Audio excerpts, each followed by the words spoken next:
I wanted to maybe correct or expand on something I said last time. We were talking about the difference between HDPE, high density polyethylene, and then LDPE, low density polyethylene.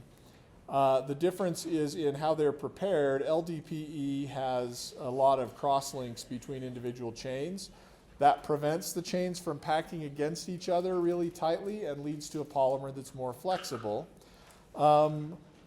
The uses for LDPE tend to be flexible type of plastics. So a lot of your sandwich bags, Ziplocs, are LDPE. Squeeze bottles, whatever those are. It turns out LDPE is not generally used in soda bottles. That's another kind of polymer. So I'd stand corrected on that one. I'll show you what that is. That other polymer is not prepared via radical polymerization, so I can show you its structure, but we won't worry about how it's made. So let's see, that was it. I guess I will show you what soda bottles are made out of just for fun. This is called PET, or polyethylene terephthalate. This is a fun one because you've got a benzene ring connected on either side to carboxylic acids, and then each of those carboxylic acids is connected through a 2-carbon chain to another benzene ring with carboxylic acids. So this is the repeating unit right here. And you get thousands of these. And anyway, PET, I believe, is plastic number 1 on the list of recyclables. And that's what soda bottles are made out of. Okay, so anyway, sorry about that. That's not low density polyethylene. If you did make soda bottles out of low density polyethylene, they would be squeezy and liable to leak, I guess. All right, along with the subject of plastics, so we've seen HDPE and LDPE, you've seen polystyrene, Teflon, vinyl acetate, acrylate type polymers. We talked about bis GMA, which is used for dental composite. I mentioned before that vinyl chloride itself is kind of brittle as a polymer. And so there's a strategy you can use for making brittle plastics less brittle. A lot of the rigidity and brittleness of plastics comes because of this kind of thing where individual polymer chains pack against each other via non-covalent interactions. And so if you want to turn something that's rigid into something that's more flexible, you can add what's called a plasticizer. And a plasticizer is a small organic molecule that you mix in with the polymer, and it actually gets in and sort of intercalates between polymer chains and prevents them from packing against each other quite as tightly. And so that can turn something like PVC into, which on its own is a quite rigid plastic, into something that's more flexible. So the place that you might have seen this before in your life is if you've ever purchased or worked with a garden hose, and then over the years sort of had it stay outside and left it in the sun. This happened to me when we lived in San Diego. I bought this industrial quality hose that I was ticked off at hoses for kinking and being annoying, and so I bought this industrial quality hose, whatever. And it was great for a few years. When we moved to Utah in 2011, a couple of years after that, it sat out in the sun and been used a lot. Hooked it up, turned it on, and suddenly it was spraying at me, but not out the end where it was supposed to, but in the middle of where the hose was. Turned out that it had cracked, and what happened is likely that the PVC polymer had been made flexible with a plasticizer, but over time that plasticizer, being a small organic molecule, can leach out of the plastic, leaving what's remaining more rigid and inflexible and prone to cracking. So if you have a hose that cracks, you just lost the plasticizer, and you should get rid of the hose and move on with your life, I guess. All right. Let's talk about antioxidants. Actually, let's talk about bisphenol A for a moment. There are some plastics that, I showed you some epoxy type resins earlier in the class where one of the subunits was this, what's called bisphenol A. Often other things are attached to these OH groups, but this is the molecule called bisphenol A. A lot of epoxy resins and polycarbonate plastics have this as a central cross-linking feature with other things growing off the OH groups. The problem with bisphenol A is that if you sort of look at it from the side with blurred vision, it begins to resemble another diol, which I'm going to draw for you, and this is estradiol. So here's the 4-ring structure of, oh, why are we switching to, that's interesting. Methyl group, doesn't matter. Here's the other OH group. Stereochemistry. All right, so they're not a perfect match, but you can see the spacing between the OH groups is similar. In estradiol, you've got a phenol or a benzene ring that has an OH group on it, same structural feature there, and then some other distance away you have another OH group.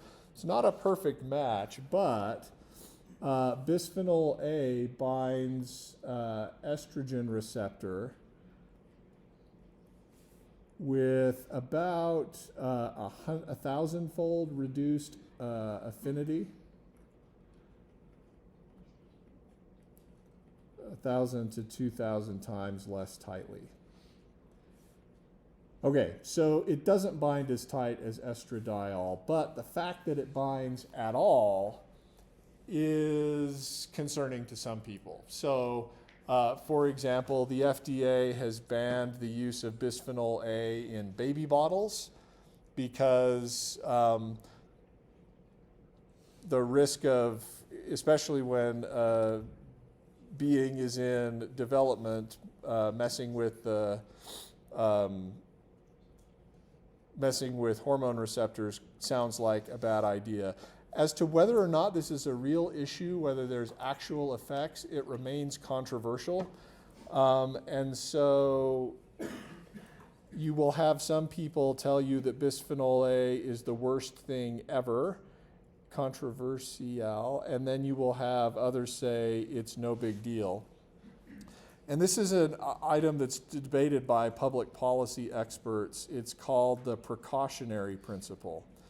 And this is something that has been a challenge for chemists, especially as they interact with the community at large and try to talk about the safety of various products, because frankly, the track record of various corporations in safety and caring for impact on human health and so on is not that good.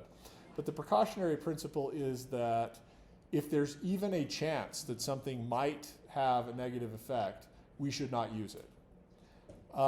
And taken to an extreme, this would lead us to not use anything. But totally ignored might lead us to taking unnecessary risks. So probably the FDA's choice to ban bisphenol A in plastics that are used for baby bottles represents some middle-of-the-road application of the precautionary principle. You don't want to not use something at all because of the potential risk, but at the same time, you don't want to ignore potential risks. So you can read more about that. I'm clearly not a public policy expert or not, but that's, if you hear about bisphenol A or you hear people talk about BPA, you'll at least know a little bit about what the issues are. Okay, I don't know that I know any more about this than I just told you, but I'm happy to decline to answer questions on the subject if you have any. Yeah. So say it does bind to the receptor, what happens then? Well, so shorts, what do I mean by binding affinity? How does it bind less tightly? So a lot of receptors, hormone receptors, are membrane proteins. So you have a lipid bilayer with various polar head groups, which you now know about, nonpolar tails, inner leaflet and outer leaflet of the lipid bilayer. Let's see. And then you have integral membrane proteins that occupy space in that lipid bilayer. A lot of them have transmembrane helices. On the exterior surface, there's some kind of domain that binds a receptor. We'll draw it like Pac-Man or something. That's not actually even Pac-Man. Oops. Oh well. And so, close enough. And then on the internal side, you have this is, I don't know the biochemistry very well, but Professor Anderson, Professor Willardson know this stuff really, really well. So I'm just going to call this the internal portion of the receptor the signaling antenna. There's a bunch of internal stuff that happens. It involves transfer of phosphorylation groups, and it's a signal that leads to ultimately to the nucleus of the cell, where the cell changes the pattern of proteins and genes it expresses in response to the binding of some exterior hormone. So what we're talking about in terms of binding the estrogen receptor is whether you have estrogen that binds tightly, or you have, let's see, bisphenol A, which can't quite fit in exactly the same. Binding in biochemistry is basically an equilibrium process. So if ER here represents the estrogen receptor and little e represents estrogen, there's some equilibrium that forms a complex between estrogen and the estrogen receptor. There's some equilibrium constant. There's some difference in free energy upon binding. And by saying that bisphenol A binds 1,000 times more weakly than estradiol, what we mean is the equilibrium constant is 1,000 times lower for bisphenol A, which would mean that under a lot of conditions, estrogen would be able to outcompete bisphenol A. The question is just, though, if any of it binds, what signaling does that cause, and does that cause problems for the cell? So there's a lot more biochemistry there. I just don't know it. Yeah? And so the whole idea is that it reaches out plastic, or I was always told that like if you use microwave plastic, BPA could. How does it work? How does that work? So in polycarbonates, the linkage would be, I'm going out on a limb here because I'm not entirely sure, but let's just imagine a polycarbonate plastic looks something like this. This carbonyl carbon bonded to two oxygens, where this is something else. That's called a carbonate linkage, and I guess the issue is how stable is that linkage to heat? And the answer is I don't know. But if people are concerned about that, they're concerned.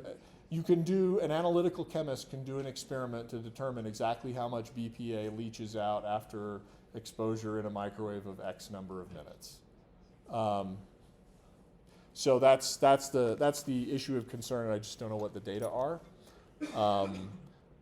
Yeah, but it would be related to how much leaches out is related to this issue of binding affinity, because if the amount you're exposed to increases and gets higher, the higher it is, the bigger the problem it's going to be. Yeah? Yeah, I was just going to ask all the things we're talking about plastics. What's the result of how effective is something like recycling? What's the process of breaking something down? Oh, wow. That's a great question that I also don't know the answer to. Man. So recycling and what is the process of breaking a plastic down? So you've got sort of two major issues. First is, well, maybe three, I don't know. There's the issue of contamination of the plastic based on what it's been holding. There's the issue of degradation of the plastic in whatever you might be doing to recycle it. And then there's the issue of mechanically like melting the polymer and getting it to adopt a new shape for a new use. So I imagine all three of those things can sometimes be an issue. Some of these polymers have things that can happen to them at high temperature, others less so.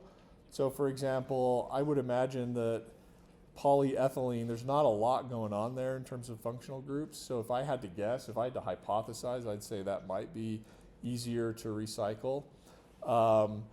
Other polyvinyl acetate, this is glue, Elmer's glue adhesive. These ester linkages are labile, meaning breakable under basic or acidic conditions and at high temperature. So this is probably why nobody's, scraping glue off of grade school projects with the goal of recycling it. Anyway, so I think it depends on, again, how likely it is for any of the individual linkages between monomers to degrade and how easy it is to separate a polymer from contaminants, and then how high temperature do you have to get it before you can melt it. There's another thing we haven't talked about, which is the mechanical properties of the polymer and like how much does it stretch versus crack. Do things like that come back after you melt it and recast it? So a lot of, yeah. Yes? I have a question you can't answer. Oh, I like those. Let's see what you got. How many questions on the exam are there about plastics? There is one question about plastics on the exam. I think. I decline to answer any more specifically than I have already done. All right, what else? Yeah. As far as BPA, it seems like, especially in like food industry, that a molecule is really villainized. Is that the only reason why? Is this the only reason why BPA is villainized because it's a potential estrogen receptor agonist? I think so. Incredibly anti-science. I mean, How much like the industry tries to be like BPA free? well, so we've talked about a few things this semester related to things that you see with products that are marketed to you. I think one of them is BPA free. We've talked about trans fat free. What else? That basically been it. Understand that separate from the science is the issue of marketing a product to consumers. And so if consumers don't know the science and you tell them, hey, this is whatever free, it's sort of implied because consumers are scared of chemicals.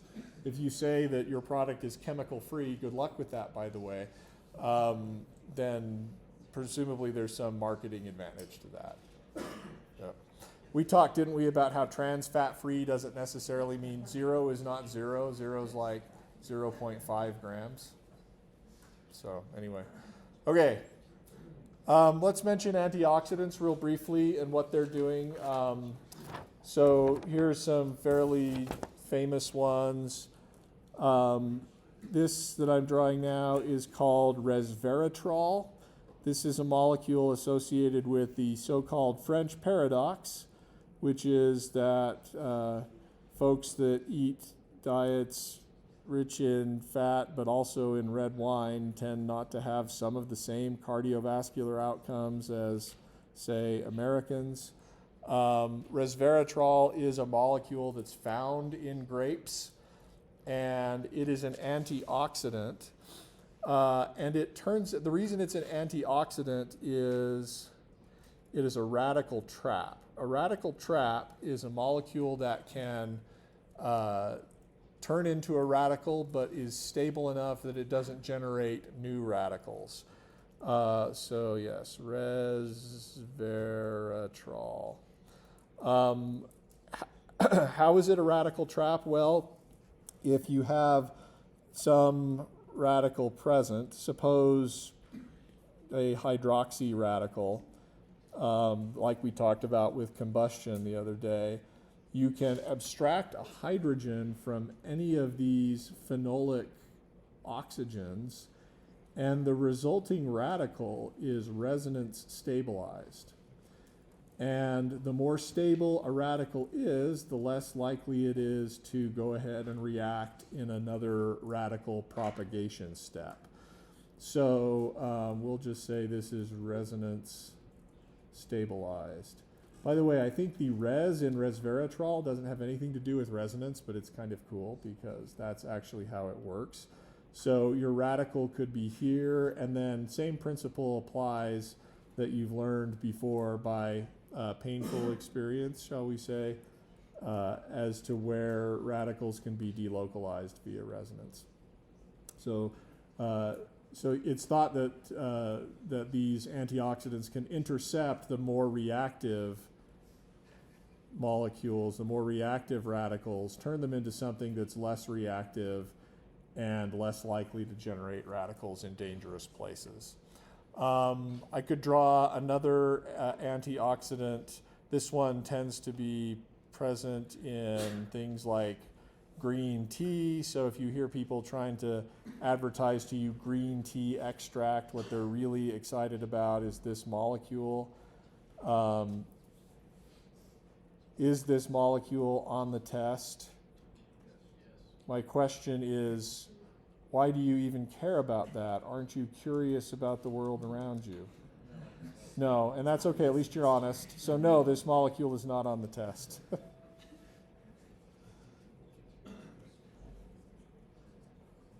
So you can see this molecule shares a lot of the features of resveratrol in the sense that you've got a lot of these phenolic OH groups. That is OH groups conjugated to a benzene ring. Both resveratrol and this beast are examples of polyphenols, and these tend to be really good antioxidants. This one has a name that you might hear, epicatechin 3 gallate. And there are other versions of this that are even larger that are used as antioxidants. But the idea is intercepting a radical. All right, so I do have to get you ready for the question on the exam about radicals or questions. So I'll take a minute and do that, but go ahead. So when this is resonance stabilized here, does the radical electron goes down to make another pi bar, and then like one of the electrons from that pi bond goes in, and then the other one jumps out? Okay. Yep. Yeah, you'd make a new pi bond here, and the radical could be on the adjacent carbon. Exactly the same as with delocalizing a negative charge or a positive charge, for that matter, alternating carbons. All right, so we talked, I think, on the first day about radicals, about a sort of basic radical reaction where you would take something like methane, you would use Br2 with some radical initiator. For our purposes, that's just going to be light, and you can get one of the CH bonds replaced with a Br. And we talked about the mechanism for that, so you've seen this. This reaction is called radical halogenation.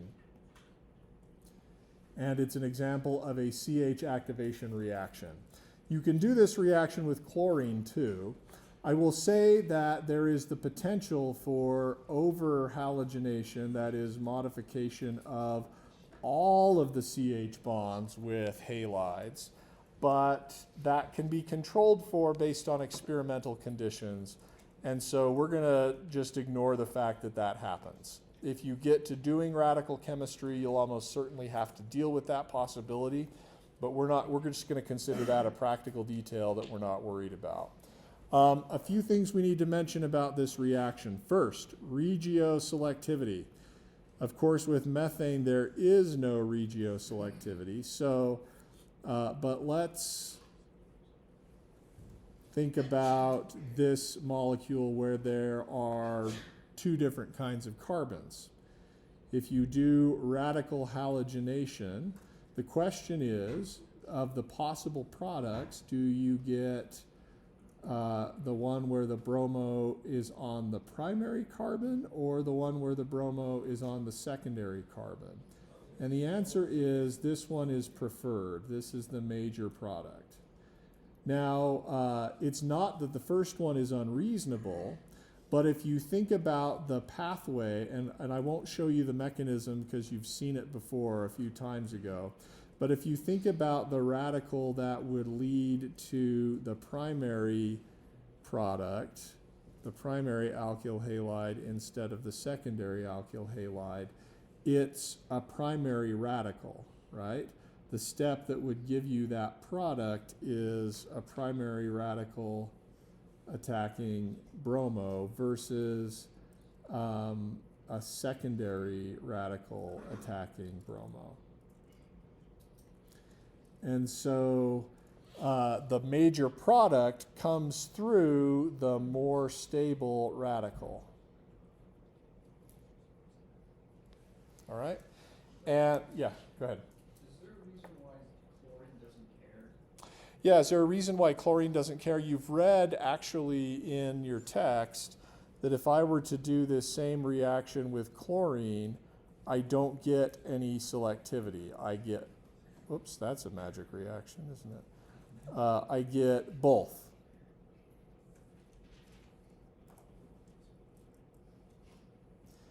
And there's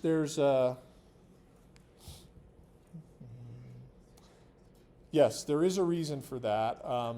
People talk about it in terms of what's called the reactivity selectivity principle. That is that more reactive molecules tend to be less selective. And it really has to do with the difference in bond strength between chloro and bromo. So let's see. Chloro is a more stable bond than Br2, which parenthetically means that the chloro radical is higher in energy than the bromo radical. Okay? So if we think about the propagation step that involves the chloro or bromo radical abstracting a hydrogen atom from your alkane, oops, to generate HCl, and now your carbon-centered radical versus Br doing the same thing.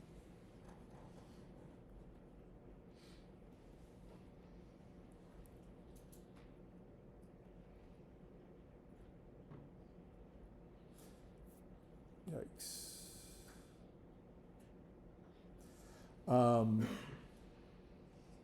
The first reaction, if we put it on a reaction coordinate energy diagram, is because chloro is reactive, it's downhill. So this is your chlorine-based radical and your alkane. Here is your carbon-centered radical and HCl. It's downhill for chloro on a similar reaction coordinate energy diagram. It's actually uphill for bromo.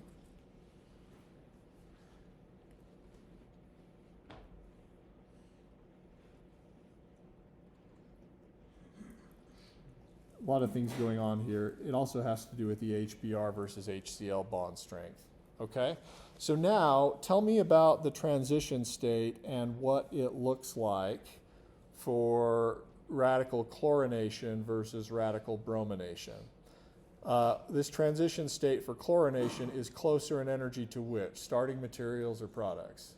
Starting materials. So the transition state for, I don't know, my hand's falling. I think I'm gripping this pencil too tightly and my hand is falling asleep, which is old age, I guess. Anyway, the transition state is very starting material like. It's very chlorine radical like. It is not very carbon centered radical like. Okay? Whereas over here for radical bromination, the transition state is more carbon centered radical like.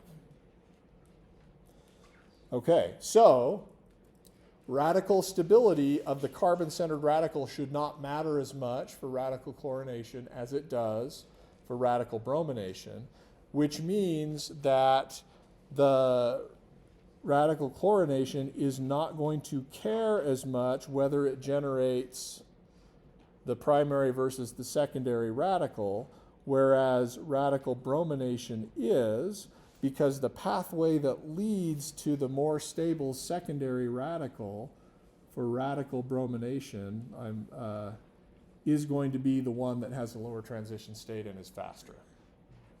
Yep. Okay. So radical bromination is selective for processes that give you the more substituted radical. Radical chlorination isn't. All right. Another thing, now that we've talked about regioselectivity, is how about stereoselectivity? If I make a stereocenter in this process, which configuration am I going to get? Yes, you're going to get both. The reason for that is that the radical is, oh, that's a lovely color, planar, right? Achiral. Meaning that you can attack the half-filled p orbital either from above or below. Either is fine. So you're going to get both enantiomers. If you make a stereocenter, you're going to get both enantiomers. I've indicated that here by declining to show a dash or a wedge, which means I have both configurations there. All right. So, we could ask some question like this. Predict the products of this reaction.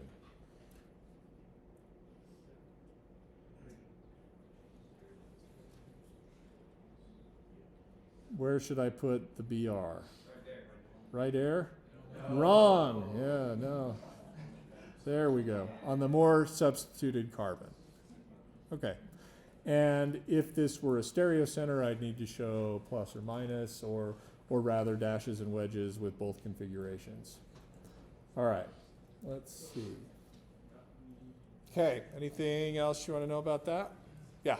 So, in theory, is that like the only product you'll observe, or would you see other ones? So what percentage would you see of this, or this, or this, or that? That's a great question, and whoa, my hand fell asleep. Great question, and the answer is I don't know. I would not be surprised to see some. We're pretending like we live in a world where we get mostly that. Yeah. Radicals are used for a lot of things other than this. This is just sort of the simplest way to introduce them to you. But yeah, if you want to know more, Dr. Castle actually has a really great project on using radicals to make 5-membered rings. Yeah. Just like a question I got this or whatever. If you put on the first molecule that you have, if you like also added an ethyl, like all the way down. Sorry. Yeah. Like just in the same reaction on the first molecule, the starting product. Yeah. If you added like another group, like an ethyl group or like a bromo group, then does it like compete differently? Like because you add it to the Okay, so you want to make things more complicated. That's good. Like this. yeah. You probably would get a mixture of products. I'm just guessing. Okay. Yeah. Yes. So if we were doing chlorine instead of the one that we're doing right now, Yeah. as it can go to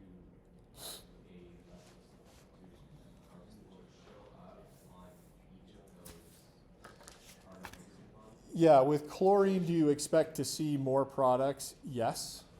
I would draw all of the possible products, but it's possible some would be favored more than others. I just don't know. Yeah. Would it have a preference on putting the radical on like a resonance Yes. stabilized or a Yes. Resonance stabilized radicals would be preferred. So I do want to tell you something about that actually, because it has to do with oil going rancid, which we've already talked about. I have so much to tell you in like 6 minutes to do it in. But yeah, go ahead. First question. Yeah, we'll answer this question first. So, do you want us to know radicals as well, like PBR, G and stuff, or like better? I feel like this is the extent of these sort of issues that we've talked about, or the extent of how you need to be able to use radicals in a predict the product kind of way. All right, so your text does talk about what to do in a situation where you have a double bond. Unfortunately, it's confusing because there's two possible things that can happen here. The pi electron can attack a radical. In fact, we saw that kind of thing happen in radical polymerization, right? If you go back to the PVC example, pi electrons attacked the electron deficient radical, Markovnikov style addition to give you the more substituted, more stable radical.